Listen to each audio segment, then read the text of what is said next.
Today, I want to talk to you guys about the power of thought. Now, on this channel, I've talked about thinking, the power of thoughts many times, but I think I am starting to more and more understand this and less have it memorized. There's a difference between memorization and understanding. And you can memorize quotes, you can memorize sayings, you can memorize affirmations, but to truly understand what they mean is a completely different ballgame. And I think with understanding comes, well, it's like in the moment, because I feel like so often in the moment things happen, and only in hindsight we think, oh, that's how I should have acted. Why didn't I do that? I always say I would do that in that situation. I know I probably should do that in that situation, but that's because you don't yet understand. You have it memorized, but understanding comes after a lot of hard work, honestly. And understanding will come up in the heat of the moment. When you truly understand what it means not to fight fire with fire, when you understand that the best revenge is to not be like that, then it'll come up in the moment and you'll be able to refrain from your impulses. Um, and also I want to talk about, you know, just because it's with thinking and thoughts, it's always a touchy subject, I believe, because a lot of people believe we don't control our thoughts.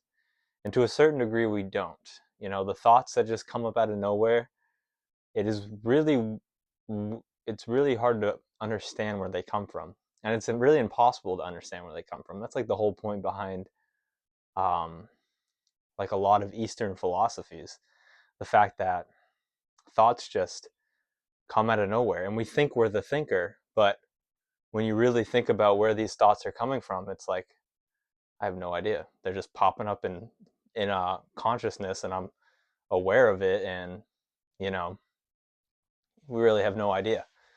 But I think there is a big difference between thoughts and thinking. Now, a thought is something that comes up out of nowhere, and you can, maybe there was a social thing that brought it into your head, or had raised the probability of the thought coming forward. But I think to a certain degree, we don't control thoughts, but we control thinking. We control what we do after the thought comes. If we dwell on it, if we ruminate, lament, if we agree with it, if we disagree with it, what we think it says about us, what we think it means, that's when the thinking comes in. And this is what we really need to focus on. Now, I think to a certain degree, we may be able to change our thoughts by just, the stuff you consume. I think if you, say you watch, say you watch like Naruto for, or any show, say you watch anything, and that's all you did for the last week. When you wake up, from Monday to Sunday, when you wake up on Monday the following week, there's a good chance you're gonna have a thought about Naruto, or a thought about the show you binged for a week, 16 hours a day. But if you spent a week reading, you know, Stoic philosophy, then there's a good chance when you wake up on Monday morning, you're going to think about maybe a quote that really touched you, or a thought. Think about Marcus Aurelius, or Seneca, or Epictetus, or Masonius Rufus, or, you know, Zeno, Chrysippus, any of those guys. You're going to think about them. So that's the last thing I'll say on that. But I think we do have more power over our thoughts than some people believe. And it's your lifestyle, the things you consume, and things of that nature. If you're not going to have thoughts about certain things if you never consume them, so we do have a certain responsibility, I think, over our thoughts. But they do seem to sprout out of nowhere. But that's not the main point of this video. The main point of this video, what I really want to talk about, is the fact that thinking may be the most powerful thing in the universe. Now, this is the book As the Man Thinketh, as a man thinketh, and as a man thinketh in his heart, so is he. And there's a lot of people who think, when you think a thought, it like goes into the universe and it raises its potential for happening. And who am I to say that's not true? And that's more like metaphysical. But what I really want to talk about is how if you think you're in heaven when you're in hell, you're in heaven. But if you think you're in hell when you're in heaven, you're in hell. It doesn't really matter what your reality is. What you think your reality is all you're gonna feel. Now, yes, reality is all that actually matters. But if you want to be happy, your reality doesn't matter because your thinking is the only thing inhibiting or causing your happiness. And circumstances, as Shakespeare said, things are neither good or bad. Thinking makes them so. And this is proven in a million places, but in one place that I always think about is with Socrates. Socrates was put on trial and said, you know, represented himself and was like, well, you guys are on trial, not me, because I've done no wrong. I've done no wrong. So if you accuse me, then you are the ones in the wrong, and it's better to be wronged than to do wrong. That's basically what Socrates said. And he got they didn't really like that, so they executed him. And because it was they wanted people in that situation to plea, to say, oh, please forgive me, this, that, and the other, and then they take pity on them and they exile them. From my understanding, that's kind of how they normally went. But Socrates wasn't about to do that because he knew he wasn't in the wrong.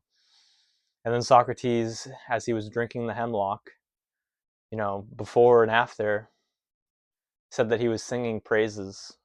He was singing hymns, praises of God, and he thought he was in a better place than everybody because he was dying for what he believed in, because he thought himself to be happy. He thought himself to be in the right.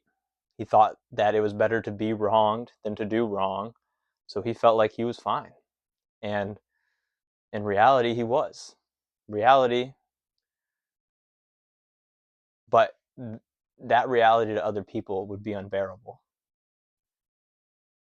The reality of, because all Socrates was doing really was, or what he was charged on was corrupting the youth.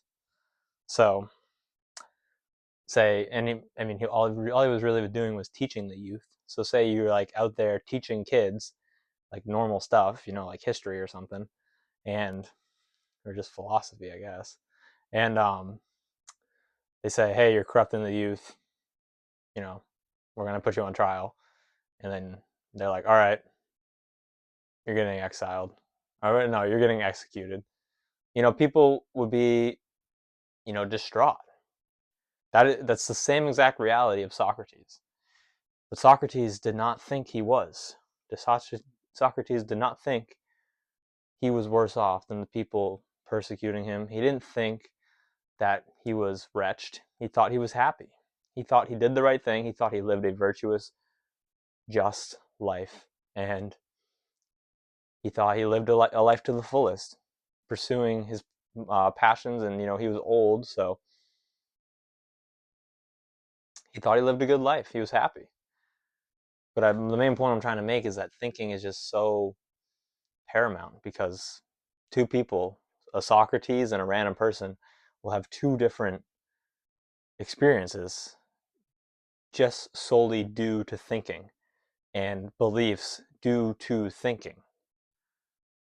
As I said, Socrates believed it was better to be wronged than to do wrong. So this did not come on to his radar as a bad thing. He never thought death was bad because death happens to good and bad people alike. He took the stoic view on that.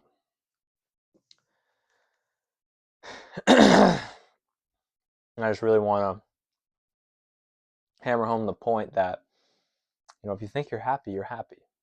And if you think you're not, you're not. And I know it's so much deeper than that.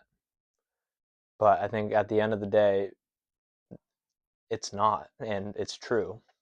You think yourself, I know I've thought myself out of happiness plenty of times. And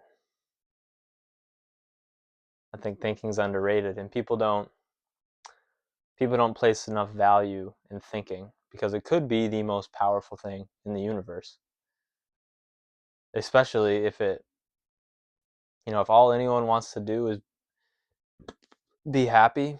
Because I believe that. I believe everyone's just doing what they do to, because they believe it's right, and they believe if they do what is right, they will be happy. I don't think anyone's really going out there deliberately trying to create a life where they are not happy, where they are not doing the things they want to do, where they are not experiencing the experiences they want to experience. I just don't think anyone's really out there for that goal. There's evil and wicked people, but that's what the sick mind wants, and they believe that is they're misguided, but they believe that is the path to happiness.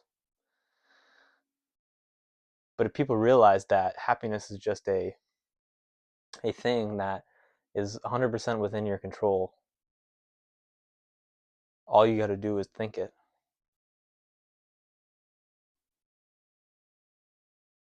I don't know. Like I said, there's more to it than that, but there really isn't. At the end of the day, things are neither good or bad. Thinking makes them so. Thinking makes a heaven out of hell and a hell out of heaven. However you want to think about it. But thinking very well may be the most powerful thing in the universe.